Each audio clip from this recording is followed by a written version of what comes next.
নমস্কার বন্ধুরা, তোমরা সবাই কেমন আছো? আশা করছি ভালো আছো। আই লাভ মৌসুমি কিচেনে সবাইকে স্বাগত। তো আজকে আমি একটা খুব সহজ নিরামিষ ফুলকপির রেসিপি নিয়ে চলে এসেছি। এটা এতটাই দুর্দান্ত খেতে হয় যে কী বলবো, যে একবার বাড়িতে যে বানিয়ে খাবে সে চাইবে, যারা ফুলকপি খেতে চায় না তারাও চাইবে বারবার করে এইভাবে ফুলকপি খেতে। তো দেখো, প্রথমে আমি ফুলকপিগুলো এইভাবে করে কেটে নিয়েছি। এবার আমি গ্রেভি বানানোর জন্য মশলা রেডি করে নিচ্ছি। প্রথমে নিয়ে নিয়েছি ছোটো চামচের 5 চামচ পোস্ত। তো পোস্তটা প্রথমে আমি আগে ড্রাই মিক্স করে নেব। তো প্রথমে দেখো ড্রাই করে আমি পোস্তটা মিক্স করে নিয়েছি, মানে বেটে নিয়েছি। এবার এর ভিতরে দিয়ে দেবো 2 চামচের মতন, মিডিয়াম সাইজের 2 চামচ চাল মগজ। তো এটাকেও আমি ভালোভাবে করে ড্রাই করে মিক্স করে নিচ্ছি। তো এটাকেও ড্রাই করে মিক্স করা হয়ে গেছে। এবার দিয়ে দেবো কিছু কাজু বাদাম দিয়ে দিয়েছি, আর দিয়ে দিচ্ছি কিছুটা 2টো কাঁচা লঙ্কা। এবার দিয়ে দেবো কিছুটা জল। তো এবার অল্প করে জল দিয়ে দিচ্ছি, আর একটু জল দিয়ে দেবো। দিয়ে এবার এটাকে খুব ভালো করে আমি বেটে নিচ্ছি। তো দেখো বন্ধুরা, এটা খুব ভালো করে আমার মিক্স হয়ে গেছে। তো এটা আমি এবার সাইডে রেখে দিচ্ছি। এদিকে আমি কি করছি, একটা কড়াই গরম বসিয়ে দিয়েছি। এর ভিতরে দিয়ে দিচ্ছি সর্ষের তেল। সর্ষের তেলটা একটু গরম হয়ে গেছে, দিয়ে দিচ্ছি 1 চামচ হলুদ। এবার দিয়ে দেবো যে ফুলকপিগুলো আমি কেটে ভালো করে ধুয়ে রেখেছিলাম, সেই ফুলকপিগুলো এবার দিয়ে দিচ্ছি। এইভাবে করে সব ফুলকপিগুলো আমি দিয়ে দিয়েছি। এবার ফুলকপিটা ভালো করে তেলের সাথে আমি নেড়ে দিচ্ছি।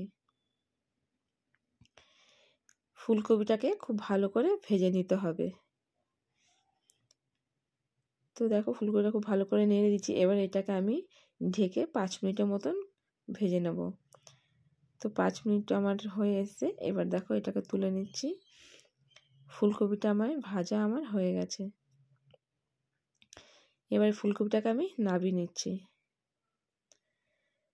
ফুলকপিটা আমি নাবিয়ে নিয়েছি। ওই কড়াইয়ের ভিতরে দিয়ে দিয়েছি পরিমাণ মতো সর্ষের তেল। এই রান্নাটা একটু তেল বেশি লাগে, তাই আমি একটু তেলটা বেশি করে দিয়ে দিচ্ছি।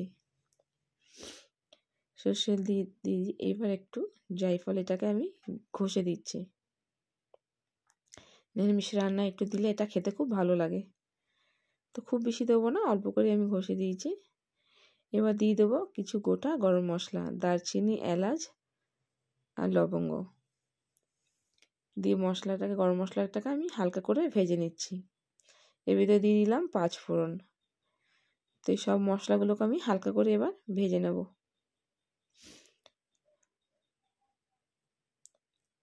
তো এইভাবে করে হালকা করে মশলাটা আমি ভেজে নিচ্ছি। গ্যাসের ফ্লেমটা আমার একদম লো আছে, একদম বাড়াবেন না, বাড়ালে কী হবে, মশলাগুলো পুড়ে যাবে। তো গ্যাসের ফ্লেম লো করে আমি কাজ করছি। এবার দিয়ে দিচ্ছি 2 চামচের মতন গোবিন্দভোগ চাল। এটাকেও আমি হালকা করে ভেজে নেব।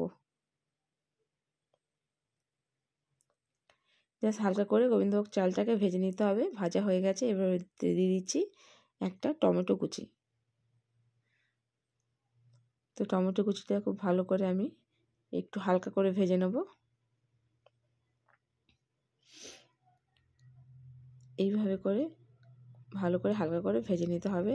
তো আমি টমেটো কুচিটা হালকা করে ভেজে নিয়েছি। দিয়ে দিচ্ছি লবণ, 1.5 চামচের মতন আমি লবণ দিয়ে দিলাম। লবণটা যে যেরকম খাবেন সেইভাবে দেবেন। আমি আমার মতন করে দিয়েছি, আপনারা আপনার মতন করে দেবেন।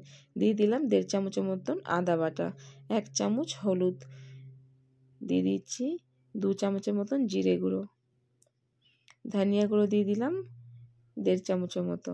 এবার মশলাগুলোকে খুব ভালো করে কষিয়ে নিতে হবে। এইভাবে করে খুব একটু দিয়েছি এর ভিতরে আমি সবজি মশলা।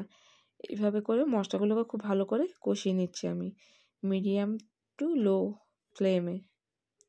তো গ্যাসের ফ্লেমটা বেশি হাই করছি না, তাহলে পুড়ে যাবে। মিডিয়াম টু লো ফ্লেমেই আমি এটাকে করছি। এবার আমি দিয়ে দিচ্ছি যে কাজু বাদাম, পোস্ত, চালমগজের পেস্টটা করে রেখেছিলাম কাঁচা লঙ্কা দিয়ে, ওই পেস্টটাকে এবার আমি দিয়ে দিয়েছি এই মশলাটার সাথে। এবার এটাকে আমি খুব ভালো করে মিশিয়ে দিচ্ছি। খুব ভালো করে কষিয়ে নিতে হবে। তো খুব ভালো করে মিশিয়ে দেখো, খুব ভালো করে কষানো আমার হয়ে গেছে। এই ভিতরে দিয়ে দিচ্ছি আমি কিছুটা দুধ। লিকুইড দুধ দিয়ে দিলাম। এবার মশলাটা খুব ভালো করে কষিয়ে নিতে হবে।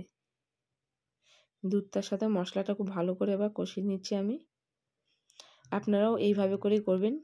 আর এই রেসিপিটা একবার বাড়িতে বানিয়ে খেয়ে দেখুন, এটা এতটা অসাধারণ খেতে হয়, না বানিয়ে খেলে কেউ বুঝতে পারবে না এটা কতটা টেস্টি হয়।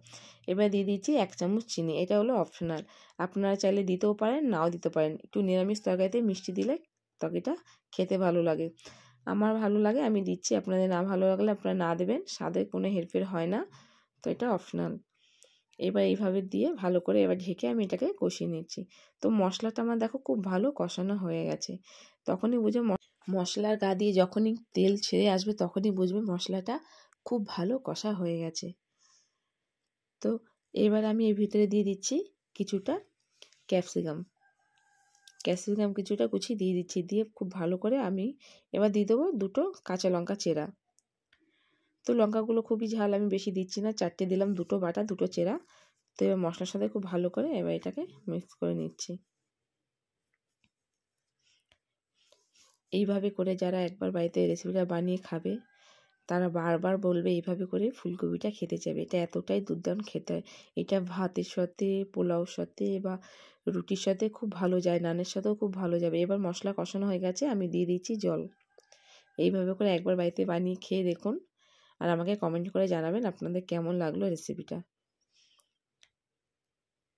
পরিমাণ মতন জল দিয়ে দিচ্ছি, যে যেরকমভাবে খাবেন, কেউ যদি একটু পাতলা, এটা পাতলাও খেতে ভালো লাগবে, গ্রেভিও খেতে ভালো লাগবে, তো যেইভাবে যে খাবে সেইভাবে করবেন। যদি রুটি পরোটা দিয়ে খান তো একটু গ্রেভি করবেন, আর নাহলে পাতলাও করতে পারেন। এটাকে আমি এবার এটাকে ঢেকে 5 মিনিটের মতন রান্না আমার দেখো হয়ে গেছে 5 মিনিট। এবার যে ফুলকপিগুলো আগে থাকতে ভেজে রেখেছিলাম ওগুলো দিয়ে দিচ্ছি। ফুলকপিটা দিয়ে এবার আমি এটাকে মিডিয়াম টু লো ফ্লেমে 10 মিনিটের মতো এটাকে আমি রান্না করে নেব।